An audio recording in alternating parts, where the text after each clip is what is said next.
Ọgbaru ka ibu. Gosi nyere m aka gosi. Let's see the wound.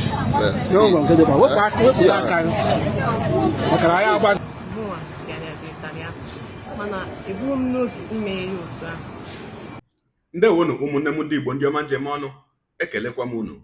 Ebe esi ewetara unu ozi a bụ n'ụlọ ozi ndị sim.si ha asịrị FM. Aka m bụkwa nwanne gị nwoke 042 Solex, onye akụkọ ụwa. Ihe onyonyo a ị na-ahụ n'iru ebe a bụ ozi nke anyị si na obodo Nnewi nke dị na steeti Anambra wee nweta. Kedu ihe mere ebe a?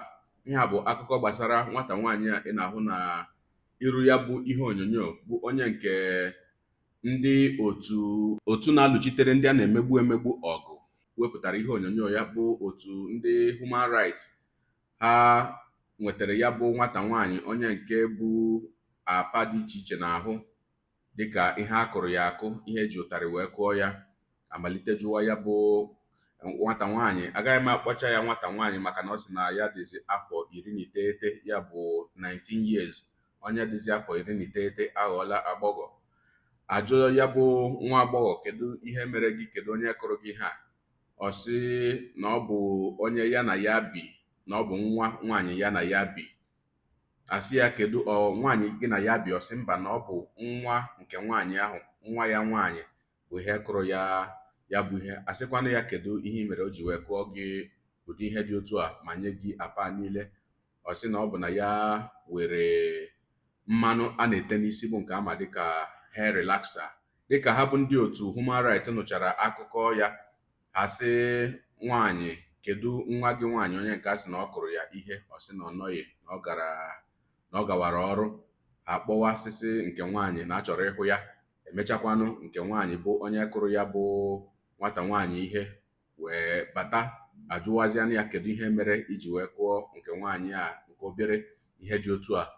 Ọ kọwaa ihe dị iche iche, bụ nke ọ sị na ya bụ nwata nwaanyị na-eme, na ọ na-eme isi ike na ụzọ dị iche iche n'ụlọ, ma na-emekwa aka ntụtụ ihe ọbụla idowere, ma ego ma ihe ndị ọzọ enwere n'ụlọ, nke ọbụla idowere o were ya. Ọ gakwara n'iru wee sị mana nke ahụ abụghịkwa na ya mụma wee kụọ ya ihe dị otu ahụ, na mgbe ya mechara ahụ na ya bụ ihe ya kụrụ ya merụrụ ya ahụ, na ya sịrị ya ndo ma malite ịdụ ya ọdụ. Ogologo kwa dị mmanụ ka mgbede. Ya mere bụrụ oche gị kpụdobe nso ma nọrọ ala ka anyị nyere anya na ya bụ ihe onyonyo, ma hụ ka o si wee gaa n'obodo Nnewi nke dị na steeti Anambra. Ya mere asịla na Solex si, kama lere onyonyo ya. Madam, nwa gị nwaanyị ịpịa this girl ihe a now. Look at this girl. Ị na-asị m esi na ọgbaru ka ịbụ. Ọgbaru ka ịbụ. Gosi nyere m aka gosi. Let's see the wound. It's pure humiliation.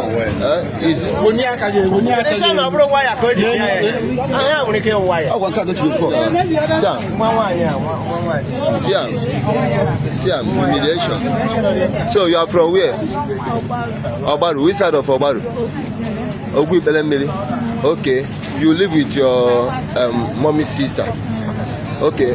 Who gave you this wound? The daughter. The first daughter. We need to get her. Because of what? What do you do?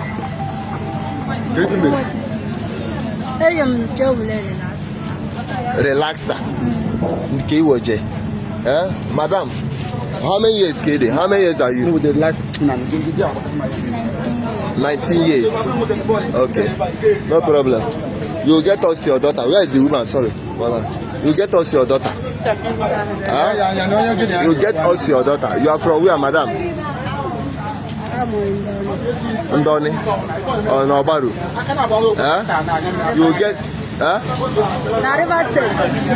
from River State. Okay. So actually, where do you live? Where do you live? Uruago here. Where in Uruago? Where in Uruago? Ndojuku. Bendebonye. Where is the compound? Adolphus for this compound. Okay, we are going to hand this case over to the human rights. Then you know the best to do. We are not trying to harm anybody, but we know best to do. Yes. Are you in support of what your daughter did to her?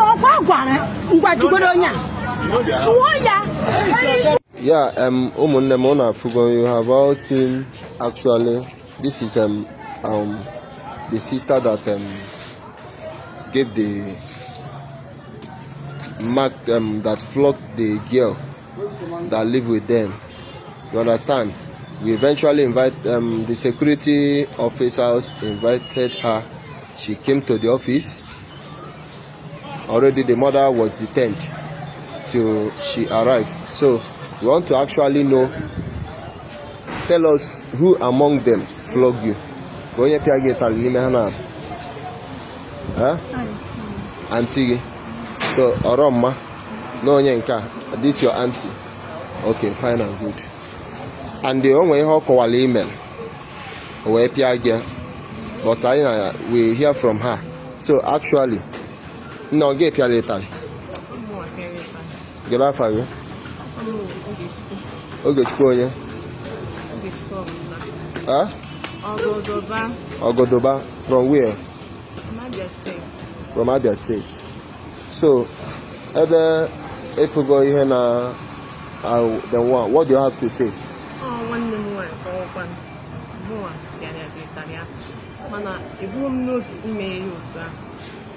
After campaign data, state mark may be ever, and second, it's a new care data. So the tally can say you and don't make a one for the thing, would take one. They joy. You got more than any in the model from your son. Even last night, one is skin at issue. Many in the model. Once, I want if he may email. And that dog out G may if I job with you on our pass too much, and they hit me in our pass. Oh, you meet the night, it's the yata, who do they need you and I can keep against you. And the way you will mom come what you took easy. On our tutti here, to me, to me here, do not talk. In our G or not. In our G or not. And the thing now one more. And to join a can not G or Sunday, not judge your one gets. So, all the one get down, be pay Italia. Also, who did one pay and the mum no okay. Let that done for you. Let you open on us, confirm. Even last night, I'm on a kitchen. Boy, and any advice. Mama kata me way me one name wife, or we didn't me a call about an apple me a phone because of one thing. You didn't know I got you, and be friend or one on one. Or the more be man on what I will make us. Not be a phone, this is not for a phone now. This is near with it, do to the on a house call within that. I'm not when a phone, not when a phone, not a keep on us. Sometimes so joy, and see a dinner. Cable no come with no also. This day I'm not a day now. Do card 1,000 something. Can after your my head, you can't block and what did the wood got fake it? Alright, I am sorry, near me. It's in the mechanic with them, even none near only with them so much. So that we may be familiar. This is not on Manaya. Okay, with them. Your mom, people are pointing hand at. What do you have to say about that? Because people were pointing at your mom that she's the one that did that. But Akawago, you accept all your then. This is your mom. What do you have to say? The thing with them cannot chop our mom and the mom put on because it's the money for I not after one year I feel now on the way the human life. If you are saying I think not keystone side the bank before one name but them some more than a chop. Same way they not to fight. I before Charlie soon, there was along the road, Jamazi for that. Yeah, so no more than a chop. See, okay, no, what the mother cannot do if I can miss it. I'm sorry. Okay. This is the Ben. Ihe okwu eziokwu adị ihe okwu iziri ihe iwoji ihe wee pịa gị actually fine ihe a na-ekwu okwu arụ apụ ibu emelụ gị but ihe email adọrọ mma nyanwa asigo na ọdị sorry then next thing the human rights will know how to take it and final full stop answer to that. So thank you everybody. Ọkụ ikirichala ya bụ ihe onyonyo gị onye ụwa onye na-egere akụkọ ụwa m ịmara n'etu anyị si eme ya ọ ga-abụ nnọọ ihe magburu onwe ya ma ọ bụrụ na ị ga-edere ebumnuche gị otu so ịhụ ya bụ ihe nke ikiriri ugbu a na ngalaba okwu ka anyị mara uche gị na uche onye adịghị ya njọ.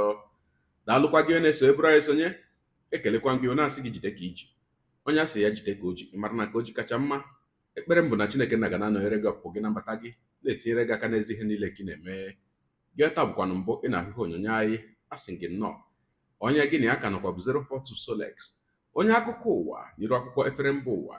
Ya mere ọ bụrụ na ka m mere dị gị mma n'obi nwanne, biko ọ bụ na Facebook ọ na Instagram ka na ahụ onyonyo pịara m folo, ọ bụ na YouTube ka ị na-ekiri ya bụ ihe onyonyo pịara m sọskraịb ya na mgbịrịgba anya n'akụkụ ka ị nwee ike na-enweta ihe onyonyo ndị ọzọ nga na-ewetara gị n'ọdịnihu. Ọ bụ na Twitter ka ị hụrụ ya bụ ihe onyonyo pịara m folo, ọ bụ na TikTok itikere m folo ma atọ ọkụma.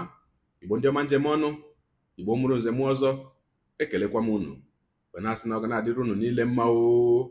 Ise ngwanụ tụsawara m ihe onyonyo a na-atụsara m ya bụ ihe onyonyo na-apịrị m aka na share button. Ya mara gị mma ezigbo mmadụ, udo dịrị unu.